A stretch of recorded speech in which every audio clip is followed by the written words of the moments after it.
नमस्कार भाइयों बहनों, मेरे चैनल में आपका स्वागत है। छोटू क्लास विक्रमपुर में ज्योग्राफी चैप्टर 4, भूगोल चैप्टर 4, परिवहन, संचार एवं व्यापार। भूगोल का चैप्टर 1, 2, 3 अपलोड हो चुका है। History, political science, all to all chapter, physics, chemistry, biology, all to all chapter जाके देख लीजिए। ऑब्जेक्टिव और सब्जेक्टिव साथ साथ, ठीक। इम्पोर्टेंट भी आई, इम्पोर्टेंट क्वेश्चन एग्जाम के थ्रू। चलिए ऑब्जेक्टिव चालू करते हैं।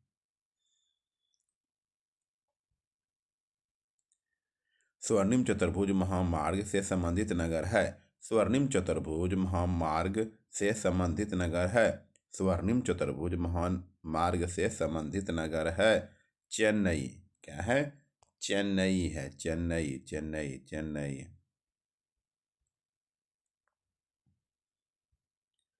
भारत का सर्वाधिक विदेशी व्यापार किस मार्ग द्वारा होता है? भारत का सर्वाधिक विदेशी व्यापार किस मार्ग द्वारा होता है? समुद्री मार्ग द्वारा होता है। समुद्री मार्ग द्वारा होता है। समुद्री मार्ग द्वारा होता है। पक्की सड़कों की लंबाई की दृष्टि से प्रथम स्थान पर कौन सा राज्य है? पक्की सड़कों की लंबाई की दृष्टि से प्रथम स्थान पर कौन सा राज्य है?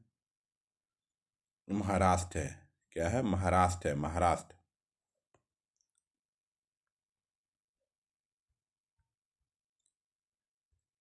नागपुर सड़क योजना के अंतर्गत सड़कों को कितने भागों में बांटा गया है? नागपुर सड़क योजना के अंतर्गत सड़कों को कितने भागों में बांटा गया है?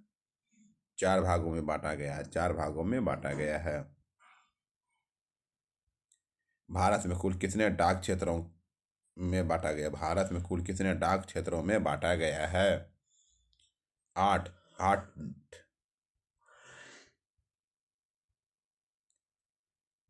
देश में कितने विशेष आर्थिक क्षेत्र विकसित है? देश में कितने विशेष आर्थिक क्षेत्र विकसित है? देश में कितने विशेष आर्थिक क्षेत्र विकसित है? 7, 7, 7, 7। स्वतंत्रता प्राप्ति के समय देश में सड़कों की कुल लंबाई कितनी थी? स्वतंत्रता प्राप्ति के समय देश में सड़कों की कुल लंबाई कितनी थी? 3.88 लाख किलोमीटर। 3.88 लाख किलोमीटर। निम्नलिखित में कौन सड़कों का एक वर्ग नहीं है? निम्नलिखित में से कौन सड़कों का एक वर्ग नहीं है? स्वर्णिम त्रिभुज राजमार्ग। स्वर्णिम त्रिभुज राजमार्ग। स्वर्णिम त्रिभुज राजमार्ग।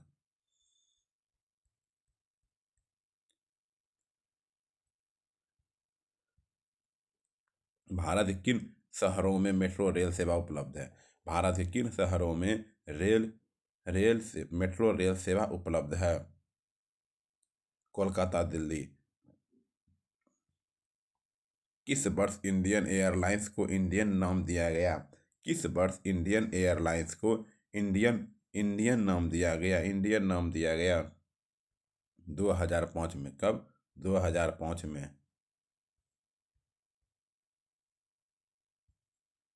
एन्नोर पत्तन किस राज्य में स्थित है? एन्नोर पत्तन किस राज्य में स्थित है? एन्नोर पत्तन किस राज्य में स्थित है? तमिलनाडु। तमिलनाडु। फाल्टा विशेष आर्थिक क्षेत्र कहाँ स्थित है? फाल्टा विशेष आर्थिक क्षेत्र कहाँ स्थित है? पश्चिम बंगाल। कहाँ स्थित है? पश्चिम बंगाल में। पश्चिम बंगाल में। भारतीय अंतर्देशीय जलमार्ग प्राधिकरण का गठन किस वर्ष किया गया था? भारतीय अंतर्देशीय जलमार्ग प्राधिकरण का गठन किस वर्ष किया गया था? किस वर्ष किया गया था? 1986। 1986। 1986। 1986। देश में दूरदर्शन सेवा का आरंभ कब हुआ? देश में दूरदर्शन सेवा का आरंभ कब हुआ? 1959। 1959। 1959। ऑल इंडिया रेडियो का नाम बदलकर आकाशवाणी किस वर्ष कर दिया गया? ऑल इंडिया रेडियो का नाम बदलकर आकाशवाणी किस वर्ष कर दिया गया? किस वर्ष कर दिया? 1957। 1957। 1957। भारत में डाक क्षेत्रों की कुल संख्या कितनी है? भारत में डाक क्षेत्रों की कुल संख्या कितनी है? भारत में डाक क्षेत्रों की कुल संख्या कितनी है? 8 है। कितनी है? 8 है। 8 8। भारतीय अंतर्देशीय जलमार्ग प्राधिकरण किस वर्ष अस्तित्व में आया? भारतीय अंतर्देशीय जलमार्ग प्राधिकरण किस वर्ष अस्तित्व में आया? किस वर्ष अस्तित्व में आया?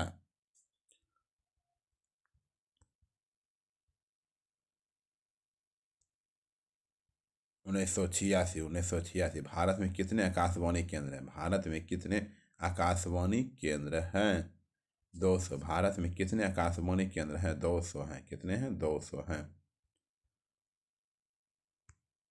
भारत में टेलीफोन सेवाएं कब प्रारंभ हुई? भारत में टेलीफोन सेवाएं कब प्रारंभ हुई? 1881 में। 1881 में। 1881 में। इनमें कौन सा व्यापारी केंद्र गंगा नदी के तट पर स्थित नहीं है? इनमें कौन सा व्यापारी केंद्र गंगा नदी के तट पर स्थित नहीं है? गंगा नदी के तट पर स्थित नहीं है। जबलपुर। क्या है? जबलपुर। जबलपुर। दिल्ली से कोलकाता तक का राष्ट्रीय राजमार्ग किस नाम से प्रसिद्ध है? दिल्ली से कोलकाता तक का राष्ट्रीय राजमार्ग किस नाम से प्रसिद्ध है? किस नाम से प्रसिद्ध है? NH2। NH2। NH2। NH2। इनमें कौन सा परिवहन का मार्ग नहीं है? इनमें कौन सा परिवहन का मार्ग नहीं है? परिवहन का मार्ग नहीं है। आकाश। आकाश। आकाश। भारत में सबसे ऊंची सड़क कहाँ मिलती है? भारत में सबसे ऊंची सड़क कहाँ मिलती है? लेह में। लेह में। लेह में। लेह में। लेह में। पक्की सड़कों की सबसे अधिक लंबाई किस राज्य में है? पक्की सड़कों की सबसे अधिक लंबाई किस राज्य में है? महाराष्ट्र में। नागपुर सड़क योजना किस वर्ष बनी थी? नागपुर सड़क योजना किस वर्ष बनी थी? नागपुर सड़क योजना किस वर्ष बनी थी? 1943। नागपुर सड़क योजना किस वर्ष बनी थी? 1943 में। 1943 में। 1943 में। देश में राष्ट्रीय राजमार्गों की कुल संख्या कितनी है? देश में राष्ट्रीय राजमार्गों की कुल संख्या कितनी है? 228। 228। देश का सबसे लंबा राष्ट्रीय राजमार्ग कौन सा है? देश का सबसे लंबा राष्ट्रीय राजमार्ग कौन सा? राष्ट्रीय राजमार्ग कौन सा है? NH7। NH7। NH7। NH7।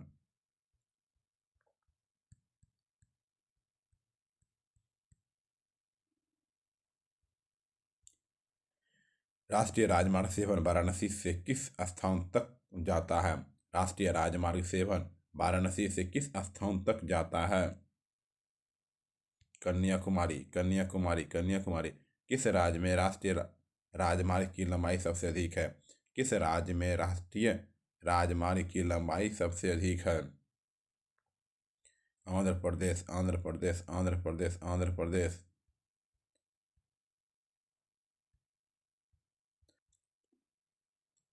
Bharat में रेल परिचालन की शुरुआत कब हुई थी? भारत में रेल परिचालन की शुरुआत कब हुई थी? 1853 में। 1853 में। 1853 में। हिमसागर एक्सप्रेस कन्याकुमारी से किस किस स्टेशन तक जाती है? हिमसागर एक्सप्रेस कन्याकुमारी से किस स्टेशन तक जाती है? जम्मू तवी। जम्मू तवी तक जाती है। जम्मू तवी तक जाती है। भारतीय रेल मार्ग कितने गेजों में बटा है? भारतीय रेल मार्ग कितने गेजों पर बटा हुआ है? 3 गेजों पर बटा। भारतीय रेल मार्ग कितने जोन में बटा हुआ? भारतीय रेल मार्ग कितने जोन में बटा है? 16। भारतीय रेल मार्ग कितने जोन में बटा है? 16 जोन में बटा है। पूर्वोत्तर रेलवे का मुख्यालय कहाँ है? पूर्वोत्तर रेलवे का मुख्यालय कहाँ है? गोरखपुर। पूर्वोत्तर रेलवे का मुख्यालय कहाँ है? गोरखपुर। पूर्वी मध्य रेलवे का मुख्यालय कहाँ है? पूर्वी मध्य रेलवे का मुख्यालय कहाँ है? हाजीपुर। पूर्वी मध्य रेलवे का मुख्यालय कहाँ है? हाजीपुर है। कहाँ है? हाजीपुर है। दक्षिण पूर्व रेलवे का मुख्यालय किस शहर में है? दक्षिण पूर्व रेलवे का मुख्यालय किस शहर में है? कोलकाता। कोलकाता। भारत में रेलवे स्टेशन की संख्या कितनी है? भारत में रेलवे स्टेशनों की संख्या कितनी है? रेलवे स्टेशनों की संख्या कितनी है? 6,909, 6,909, 6,909, 6,909।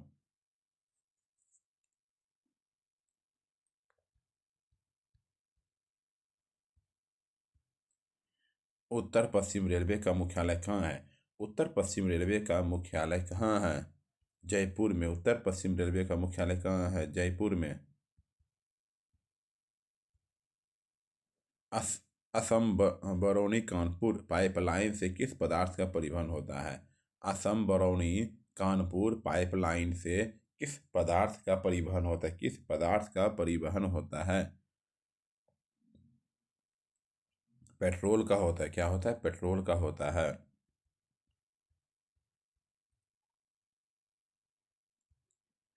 हावड़ा और कोलकाता किस नदी के तट पर स्थित है? हावड़ा और कोलकाता किस नदी के तट पर स्थित है? हुगली। हावड़ा और कोलकाता किस नदी के तट पर स्थित है? हुगली नदी के तट पर। हुगली नदी के तट पर स्थित है। आइए शॉर्ट क्वेश्चन पे अब।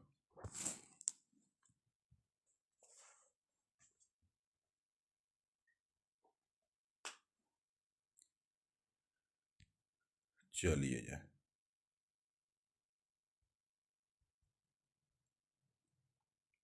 वायु परिवहन की प्रमुख विशेषताओं को लिखिए। वायु परिवहन की प्रमुख विशेषताओं को लिखिए। वायु परिवहन की प्रमुख विशेषता निम्नलिखित है। वायु परिवहन परिवहन का तीव्रतम एवं आधुनिक साधन है।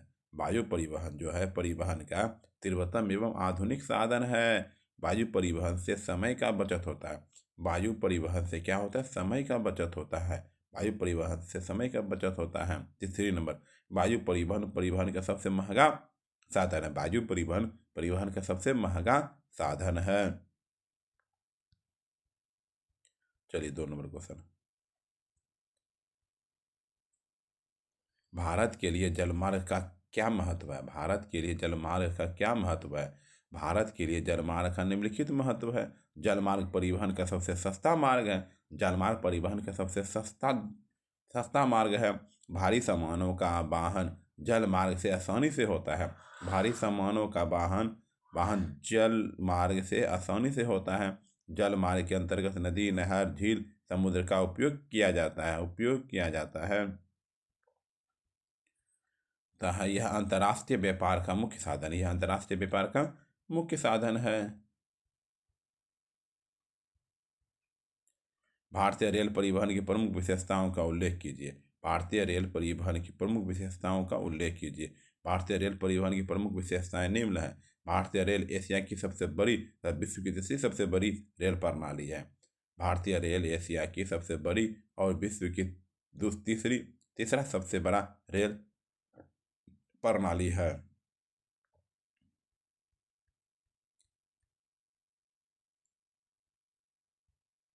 भारतीय रेलवे में बड़ी संख्या में रोजगार मिलता है। भारतीय रेलवे में बड़ी संख्या में रोजगार मिलता है।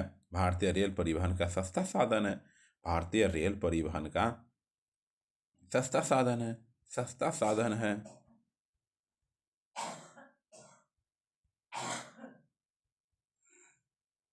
भारत में सड़कों के प्रादेशिक वितरण का वर्णन वर्णन प्रस्तुत करें। भारत में सड़कों के प्रादेशिक वितरण का वर्णन प्रस्तुत करें। पक्की सड़कों की दृष्टि से देश में महाराष्ट्र प्रथम स्थान पर है। पक्की सड़कों की दृष्टि से देश में महाराष्ट्र प्रथम प्रथम स्थान पर है। पक्की सड़कों की सबसे कम लंबाई लक्षद्वीप में है। पक्की सड़कों की सबसे कम लंबाई लक्षद्वीप में है। सड़कों के घनत्व की दृष्टि से केरल प्रथम स्थान पर है। उत्तर भारत में सड़कों का सबसे अधिक घनत्व पंजाब में है। उत्तर पूर्वी राज्यों में सबसे अधिक घनत्व त्रिपुरा में है। त्रिपुरा में है। सड़क परिवहन के कोई 4 गुण बताइए। सड़क परिवहन के 4 गुण निम्न है। सड़क परिवहन परिवहन का सबसे सामान्य, सुलभ और सुगम साधन है। सड़क परिवहन परिवहन का सामान्य, का सबसे सामान्य, सुलभ और सुलभ साधन है। घर घर वस्तु पहुंचाने के लिए सड़क मार्ग का प्रयोग किया जाता है। सड़क मार्ग का प्रयोग किया जाता है।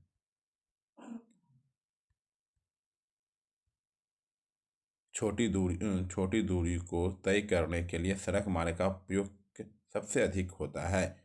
सड़क मार्ग रेल मार्ग का पहुंचने में सहायक होता है। चलिए लॉन्ग क्वेश्चन पे आते हैं। ठीक, लॉन्ग क्वेश्चन देखा जाए। शॉर्ट क्वेश्चन खत्म, ऑब्जेक्टिव शॉर्ट क्वेश्चन खत्म, सब्जेक्टिव। Subscribe please.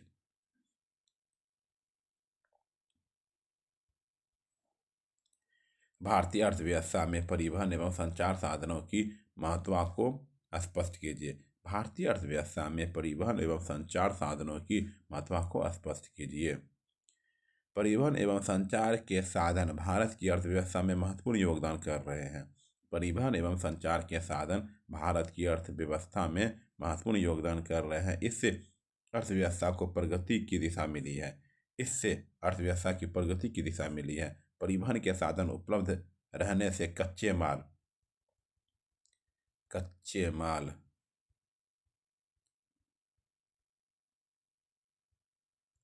कारखाने तक एवं तैयार माल को बाजार तक पहुंचाने में आसानी होता है। संचार के माध्यम राष्ट्रीय स्तर से लेकर के सामाजिक स्तर तक शांतिपूर्ण माहौल बनाने में सहायक होते हैं। भारत एक विशाल भौगोलिक आकार एवं विविध संस्कृतियों वाला देश है, जिसे परिवहन एवं संचार के साधन एक दूसरे को जोड़ने का कार्य करते हैं। यही नहीं, सरकार के साधन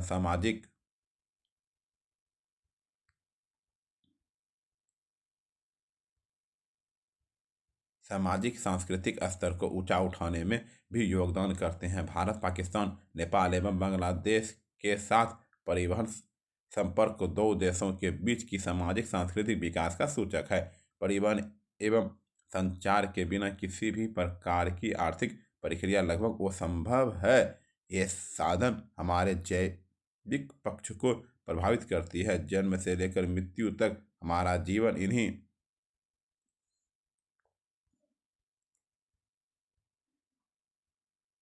इन्हीं साधनों पर आश्रित है। जीवन जीने के लिए अनाज, साग सब्जियां तथा फलों की आपूर्ति में इन्हीं साधनों का सहारा लेना पड़ता है। इसलिए यह स्पष्ट होता है कि भारतीय अर्थव्यवस्था में परिवहन एवं संचार के साधन का महत्व अत्यधिक है।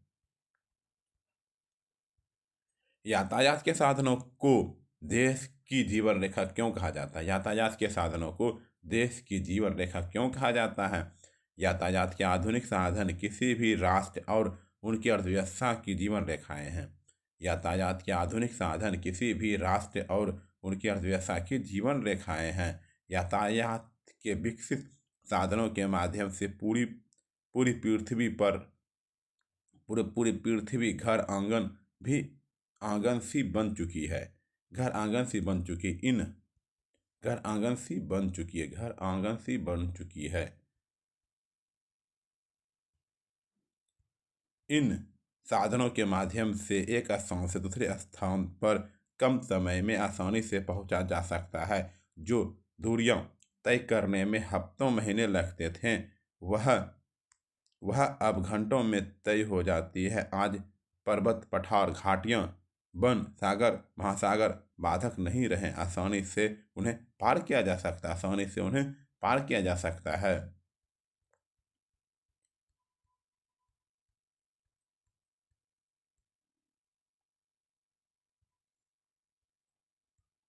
परिवहन के सभी साधनों से मिलकर सामाजिक, आर्थिक एवं राजनीतिक क्रांति पैदा कर रही है। परिवहन के साधनों द्वारा उपयोगी वस्तुएं बाजार तथा उपभोक्ता तक शीघ्रता से पहुंचाई जाती है। देश के विभिन्न क्षेत्रों में अशांति, सूखावार अथवा महामारी जैसी समस्याओं का आसानी से मुकाबला किया जा सकता है।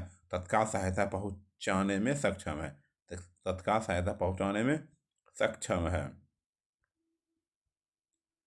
यातायात के साधनों के विकास ने देश के विभिन्न भागों के लोगों को भाईचारगी पैदा की है, राष्ट्रीय एकता को मजबूत किया है और आर्थिक मजबूती प्रदान की है। औद्योगिक विकास मूलतः यातायात के साधनों पर ही निर्भर है।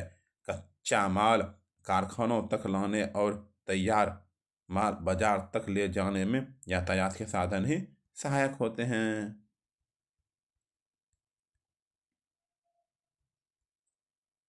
संचार भारत में संचार के प्रमुख साधन कौन कौन से, उनका विवरण दें। भारत में संचार के प्रमुख साधन कौन कौन से, उनका विवरण दें। भारत में संचार के साधन डाक सेवा, मोबाइल, इंटरनेट, टेलीफोन सेवा, रेडियो, टेलीविजन, सिनेमा एवं समाचार पत्र हैं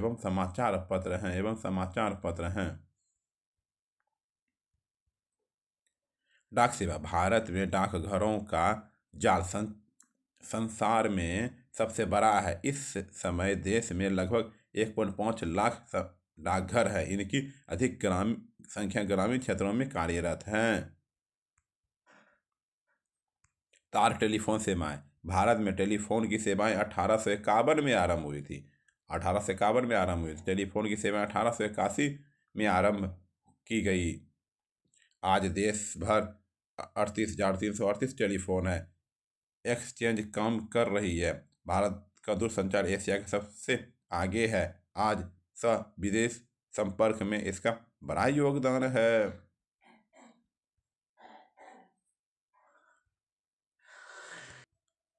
रेडियो, टेलीविजन और सिनेमा ये जनसंचार का इलेक्ट्रॉनिक माध्यम है जिनसे मनोरंजन के साथ सूचनाओं और समाचारों प्रसारण होता है। कंप्यूटर और इंटरनेट की सुविधाओं ने संचार में क्रांति उत्पन्न कर दी है।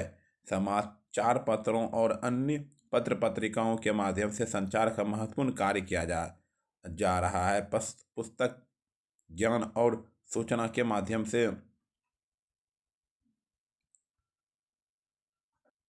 ये 4 नंबर क्वेश्चन। अब 1991 की नई आर्थिक नीति की समीक्षा करें। क्या यह राष्ट्र हित के अनुकूल हुआ? 1991 की नई आर्थिक नीति की समीक्षा करें। क्या यह राष्ट्र हित के अनुकूल हुआ? 1991 के आर्थिक संकट के बाद भारत ने आर्थिक सुधारों के लिए कई क्षेत्रों में नई नई नीतियां बनाई, जिसे सम्मिलित रूप से नई आर्थिक नीति के नाम से जाना जाता है। 1991 के आर्थिक संकट के बाद भारत ने आर्थिक सुधारों के लिए कई क्षेत्रों में नई नई नीतियां बनाई, जिसे सम्मिलित रूप से नई आर्थिक नीति के नाम से जाना जाता है। नई आर्थिक नीति के नाम से जाना जाता है। भारत द्वारा विश्व व्यापार संगठन की सदस्यता स्वीकार करने के साथ ही भारतीय अर्थव्यवस्था पर वैश्वीकरण का प्रभाव पड़ना प्रारंभ हो गया। विश्व की बड़ी बहुराष्ट्रीय कंपनियों के लिए भारत के द्वार खुल गए हैं और भारतीय कंपनियां भी पूरे विश्व में फैलकर व्यापार करने लगी है। इसके पक्ष या विपक्ष में भारत के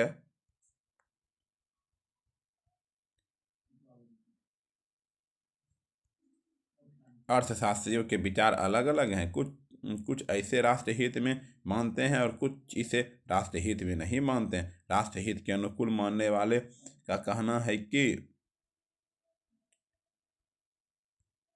इससे उत्पादकता बढ़ेगी, लोगों का जीवन स्तर सुधरेगा, प्रतिस्पर्धा के कारण कार्य कुशलता में वृद्धि होगी, अर्थव्यवस्था की संरचना में सुधार होगा, अच्छी वस्तुएं भी कम मूल्य पर उपलब्ध होगी,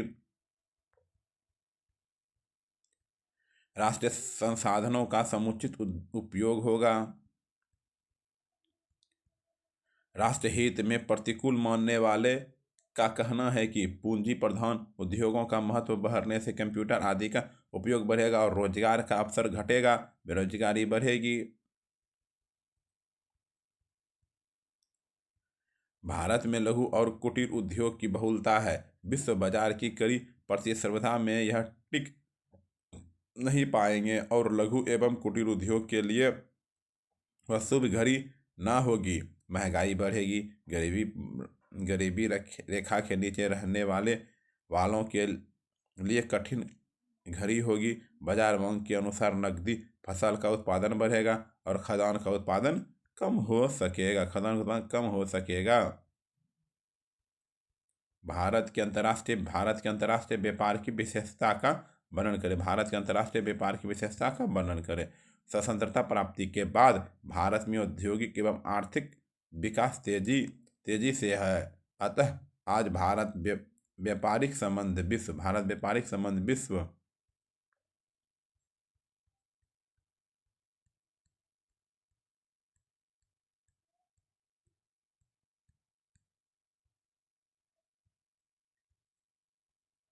विश्व के अनेक देशों के साथ गहरा है, जो आर्थिक विकास के साथ लगातार विकसित होता जा रहा है। भारत का 1950 से 1951 में अंतर्राष्ट्रीय व्यापार 1214 करोड़ रुपये का हुआ था, जो 2007-2008 से बढ़कर इतना करोड़ रुपये तक पहुंच गया। परंतु यहाँ ध्यान देने की बात यह है कि व्यापार में वृद्धि के बावजूद निर्यात की दर आयात की अपेक्षा घट गई है। यह अंतर्राष्ट्रीय व्यापार प्रतिकूल व्यापार पर संतुलन का घोतक है, जो देश के हित में नहीं है। फिर भी इन दिनों भारत अंतर्राष्ट्रीय स्तर पर सॉफ्टवेयर महाशक्ति के रूप में उभर रहा है, जिसके परिणाम स्वरूप सूचना प्रौद्योगिकी के व्यापार से भी भारत अत्यधिक विदेशी मुद्रा अर्जित कर रहा है। भारत में पाए जाने वाले विभिन्न प्रकार के सड़कों का विवरण दें। भारत में पाए जाने वाले विभिन्न प्रकार की सड़कें ब्यौरा इस प्रकार है। राष्ट्रीय राजमार्ग यह देश के विभिन्न राज्यों को आपस में जोड़ने का काम करता है। इस दृष्टि से राष्ट्रीय राजमार्ग संख्या 7 देश का सबसे लंबा राष्ट्रीय राजमार्ग है। यह 2369 किलोमीटर की लंबाई में वाराणसी, जबलपुर, नागपुर, हैदराबाद, बेंगलुरु एवं मदुरै होते कन्याकुमारी तक जाता है। राष्ट्रीय राजमार्ग देख रेख का दायित्व केंद्र सरकार पर है। देश भर में 228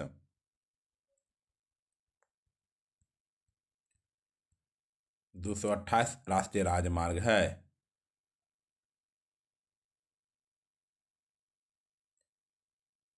89,000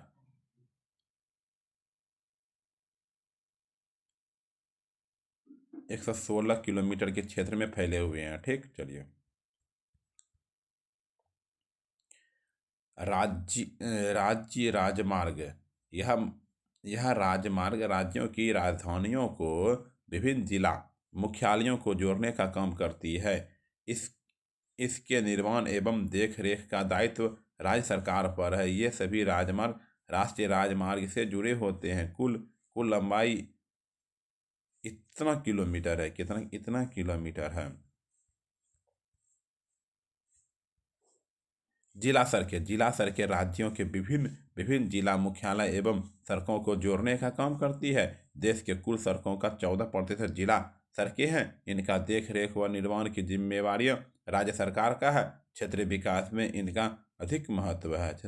इसका अधिक महत्व है। ग्रामीण सड़कें ये सड़कें विभिन्न गांवों को एक दूसरे से जोड़ने का काम करती है। देश के कुल सड़कों में इनका हिस्सा 14% है। क्षेत्रीय विकास में इन सड़कों की अहम भूमिका होती है। इनके निर्माण एवं देख रेख की जिम्मेवारी राज्य सरकार की है। अंतर्राष्ट्रीय व्यापार किसे कहते हैं? आज़ादी के बाद इसमें आई प्रगति का वर्णन करें। अंतर्राष्ट्रीय व्यापार किसे कहते हैं? आज़ादी के बाद इसमें आई प्रगति का वर्णन करें। जब व्यापार 2 या 2 से अधिक देशों के बीच हो तो उसे अंतर्राष्ट्रीय व्यापार कहा जाता है। जब व्यापार 2 या 2 से अधिक देशों के बीच हो तो उसे अंतर्राष्ट्रीय व्यापार कहा जाता है। किसी देश का विकसित अंतर्राष्ट्रीय व्यापार उसकी आर्थिक समानता का प्रतीक है। किसी देश का विकसित अंतर्राष्ट्रीय व्यापार उसकी आर्थिक समानता का प्रतीक है। ठीक है, इसलिए किसी देश के अंतर्राष्ट्रीय व्यापार को उनका आर्थिक मापदंड कहते हैं। इस व्यापार को 2 पहलू है, आयात एवं निर्यात है। आज़ादी के बाद भारत के अंतर्राष्ट्रीय व्यापार में उत्तरोत्तर वृद्धि हुई है। यह बढ़ोतरी व्यापार की मात्रा एवं मूल्य दोनों में हुई है। भारत का अंतर्राष्ट्रीय व्यापार 1950 से 1951 में मात्र 1314 करोड़ रुपये का था। 2007-2008 में बढ़कर 16,05,22 करोड़ रुपये हो गया। यह प्रगति संतोषजनक नहीं है, क्योंकि कुल अंतर्राष्ट्रीय व्यापार भारत का योगदान 1% से भी कम है। भारत की निर्यात की अपेक्षा आयात अभी भी अधिक है। सरकार ने अंतर्राष्ट्रीय व्यापार एवं वृद्धि के लिए विदेश व्यापार नीति को उदार किया एवं विशेष आर्थिक क्षेत्रों का निर्माण भी किया जा रहा है। व्यापार में भाग लेने वाले भारत के प्रमुख पतनों का वर्णन करें। व्यापार में भाग लेने वाले भारत के प्रमुख पतनों का वर्णन करें। भारत के पश्चिमी तट पर कांडला, मुंबई, मारबगांव, न्यू मंगलुरु और कोच्चि पतन मुख्य रूप से अंतर्राष्ट्रीय व्यापार में भाग लेते हैं। मुंबई में पंडित जवाहरलाल नेहरू के नाम पर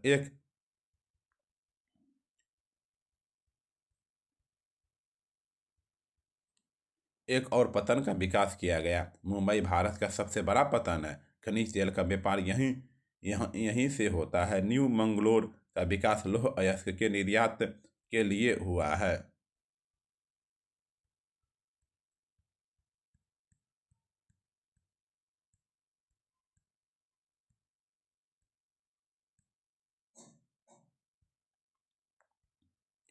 कोच्चि का उपयोग रबर, कहवा, नारियल तथा गरम मसाले के लिए है। भारत के पूर्वी तट पर तूतीकोरिन, चेन्नई, विशाखापत्तनम, पारादीप और कोलकाता हल्दिया अंतर्राष्ट्रीय व्यापार में भाग लेते हैं।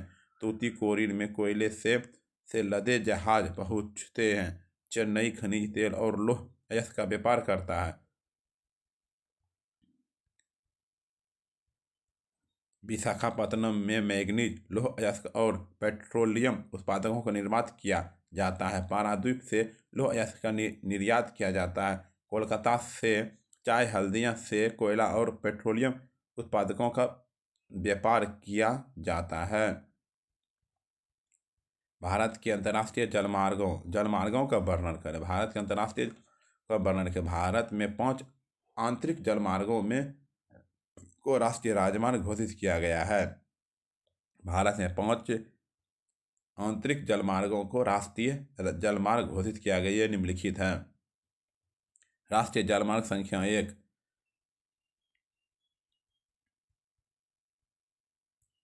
यह इलाहाबाद से हल्दिया तक पटना होकर जाती है। यह गंगा नदी पर इसका कुल लंबाई 1620 किलोमीटर है। 1620 किलोमीटर है। राष्ट्रीय जलमार्ग संख्या 2 यह असम में जो ब्रह्मपुत्र नदी पर बनाई गई है। असम में ब्रह्मपुत्र नदी बनाई है, जो असम से सदिया नामक स्थान से धुबरी तक जाती है। इसमें भारत के साथ बांग्लादेश की जिम्मेदारी है। इसकी कुल लंबाई 891 किलोमीटर है। 891 किलोमीटर है। राष्ट्रीय जलमार्ग संख्या 3 यह पश्चिमी तट पर केरल में स्थित है। यह कोलम्बम के कोट्टापुरम तक जाती है। यह 205 किलोमीटर लंबा है। यह 205 किलोमीटर लंबा है। राष्ट्रीय जलमार्ग संख्या गोदावरी, कृष्णा नदियों तथा पुडुचेरी काकीनाडा नहर द्वारा आंध्र प्रदेश, तमिलनाडु और पुडुचेरी तक 1095 किलोमीटर लंबी है। राष्ट्रीय जलमार्ग संख्या 5 यह उड़ीसा में ईस्ट कोस्ट नहर, मताई नदी, ब्राह्मणी नदी एवं महानदी डेल्टा के सहारे 623 किलोमीटर लंबा निर्माणाधीन है। धन्यवाद। सब्सक्राइब करने के, लाइक करने के लिए।